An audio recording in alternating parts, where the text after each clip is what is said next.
yun pagka nandiyan sa Mamaya na, doon na lang tayo muna. Okay. Hanapin natin yung nasa Dapat. Tuloy ko muna yung mga dapat gawin.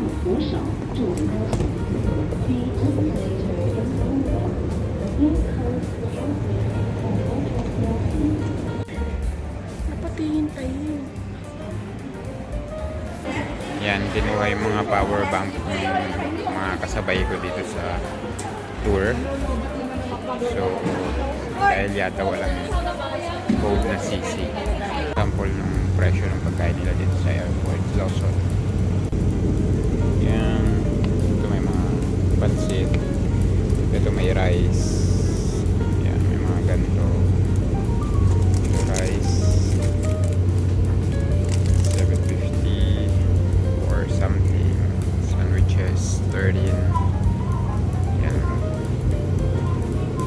Ayan, 6. Yan. Merong 4. Yan.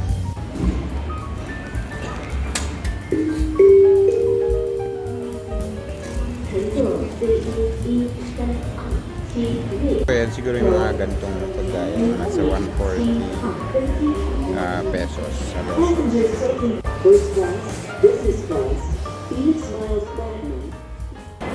So guys, welcome sa ating another vlog. So for today's video, share ko lang sa inyo yung mga proseso na pinagdaanan dito sa pagpunta dito sa China.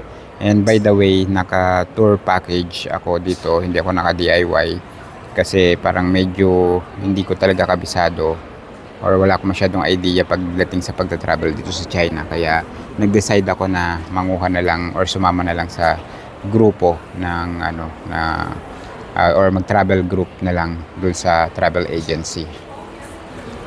So anyway, pag kaninang umaga naghintayan kami doon sa may Terminal 1 kasi pagka naka group visa kayo, isang tao lang yung merong original na visa, sa kanya lang nakapangalan, and susunod lang lahat kayo sa kanya, hindi kayo pwede mag-iwahiwalay sa lahat ng process sa pag-check-in dun sa Pinas hanggang dito sa immigration dito sa China. Kailangan sunod-sunod lang kayo, tapos siya lang yung unang tao lang yung nakapangalan sa kanya, yung unang magpe-present nung papel or nung visa kung saan nakalista na yung mga pangalan ng mga kasama doon sa group.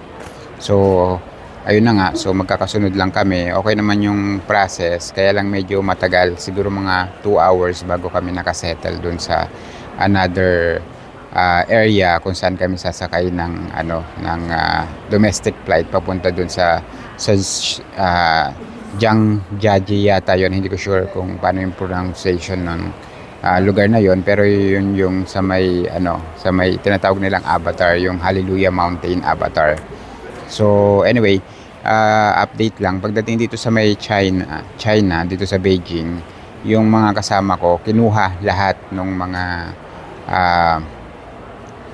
nila power bank, as in kinuha lahat, walang tinira. Ang nire-require nila is yung may CCC, parang yun yung sinabi sa kanila kasi wala naman nakuha sa akin, sa kanila lang, parang yun yata nire-require na standard nung dito sa may custom dito sa China, na kailangan may CCC yung inyong power bank, otherwise masasayang lang. Yung iba magkano daw yung presyo ng power bank nila, nasa 5,000, 2,000. So na waste lang yon, walang natira. So ang dala-dala ko is fan. Actually pina-check pa rin sa akin kasi parang may na-detect sila na battery. Then pinakita ko naman sa kanila is fan ito, pero pwede siyang gamitin as charger. Meron siya nito. Hindi naman siya kinonfiscate kasi hindi naman talaga siya power bank, kaya mas okay. Yan yung dala-dala ko pag pumunta ako ng ibang bansa. Hindi siya nako-confiscate. At the same time, kung mainit, syempre magagamit mo pa yung fan, and makakapag-charge ka, do hindi nga lang ganun kabilis yung mag-charge sa ganyang klase ng battery. So ayan, bali ang layover namin dito is nasa 7 hours, from 10:40 AM ang arrival, mga nasa PM na yung alis namin papunta dun sa Jangja J na place. Nakabili na lang ako ng pagkain sa Lawson. Yan, yung parang may curry na may yata yon, may pork. So mga nasa 140 pesos yung yung price niya. Alam niyo naman yung mga pagkain sa Lawson, okay naman siya. May Starbucks dito, siguro yung price ng coffee niya is mga nasa 300 pesos, nasa 33 yuan, yung parang small size yata yon ng coffee. Sa ngayon, maghihintay muna kami dito. Umabot din nga pala ng 2 hours mahigit yung bago kami nakasettle dito sa area na to para sa domestic flight. Yun.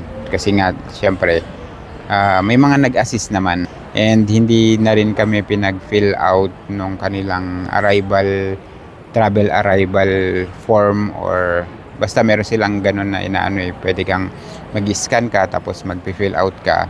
Pero dahil nakagroup yata kami, hindi na rin kami ni-require ng travel arrival card or whatever dun sa online or kahit sa form man, wala, hindi na kami hiningan ng gano'n. Dahil wala rin stamp yung aming passport. O tsaka nga pala yung bagahe nyo from Philippines, do merong dito layover, hindi na namin kinuha yung bagahe namin doon sa final destination. Yung namin makukuha yung mga bagahe, dire-diretso na kami na nag-exit doon sa may immigration, then punta dito sa may domestic. Sila na yung bahala doon sa pag-transfer ng mga gamit. So okay naman siya, at least bawas, wala ng problema. Ganito kaluwag yung airport dito sa Beijing.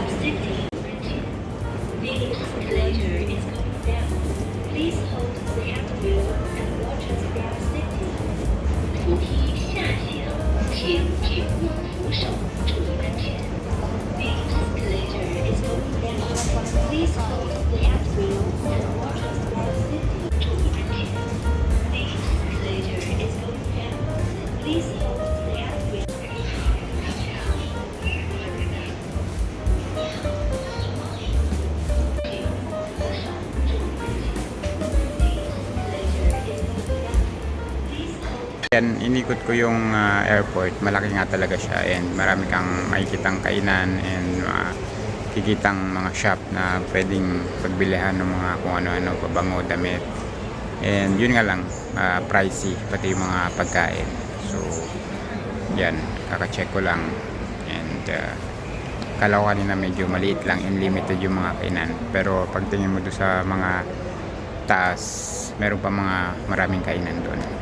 Anyway, domestic flight papunta sa doon sa Jiaiji or doon sa Avatar na area.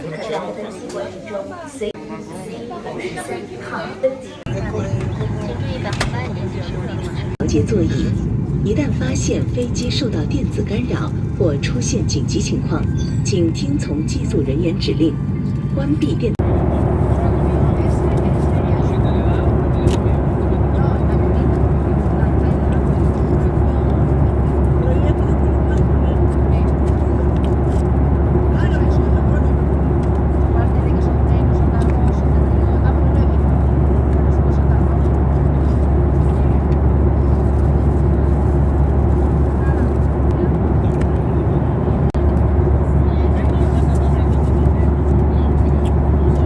Finally, nandito na sa 7:30 PM. So mula kahapon mula kaninang umaga ng alas 6 ng umagang biyahe from Manila. Pero napansin ko lang parang walang bilihan ng mga SIM card dito and ATM machine.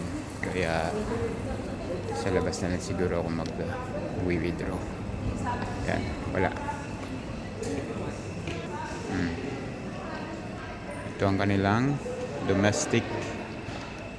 Yan. Ay magsusundo. Meron silang placard para dun sa batch namin. So yan sila.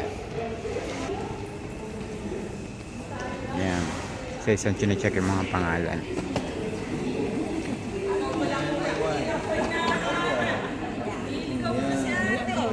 So yan, tapos sila yung magdadala sa amin sa hotel.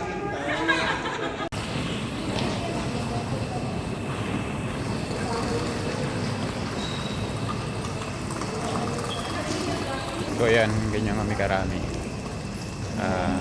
Isang batch ng tour, group tour. So yung weather is 8 degrees ngayon. Naulan din. Yan. So it's 8 p.m. na.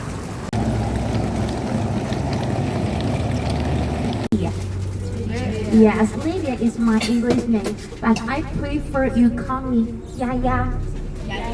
Yes, I know you Philippine Yaya means nanny, right? Yeah. Nakarating na kami dito sa may hotel. Siguro mga 20 minutes din yung biyahe. Ito yung hotel namin para sa unang gabi. Yan.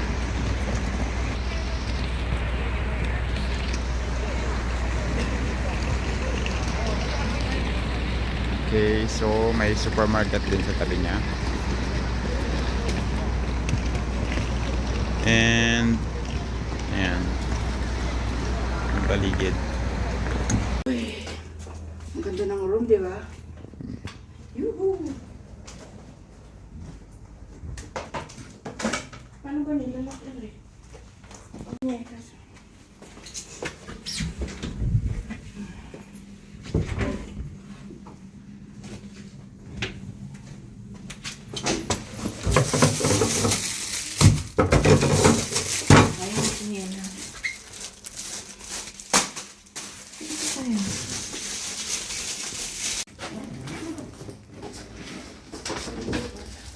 So, may baso. Ayan. Toothpaste, toothbrush. Cotton buds. Ito ay mayroon pa silang sewing kit. And what is this? Souvenir, shower cup. Finland towel, blower. And yes, and then you see your tayong shampoo. Yan.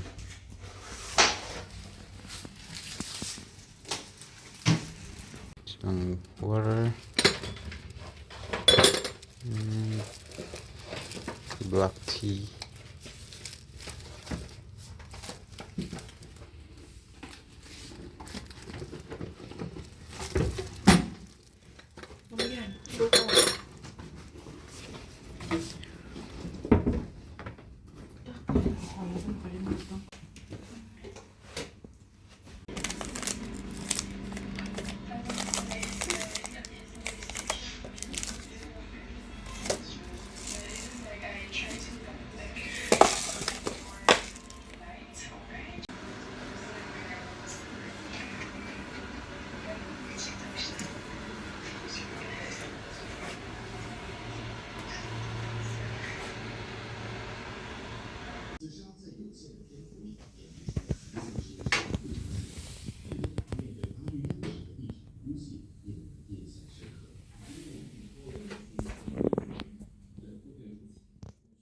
Yan, so guys, ngayon alas 8 na ng gabi nakarating dito sa may hotel. Mula sa biyahe kaninang umaga, galing ng Pilipinas alas 6 ng umaga. And then may layover doon sa may Beijing ng 7 hours. Then papunta dito mga mahigit 2 hours, kaninang alas 5 ng hapon. So okay naman yung hotel, maganda yung hotel. Yan, and may buffet pa na breakfast bukas. Pero one night lang kami dito, lilipat na. And then bukas din mag-i-start yung tour doon sa may Avatar. Yan, doon sa may mountain. So, dito na rin natatapos yung ating day 1. So, see you sa next video bukas sa start na ng tour.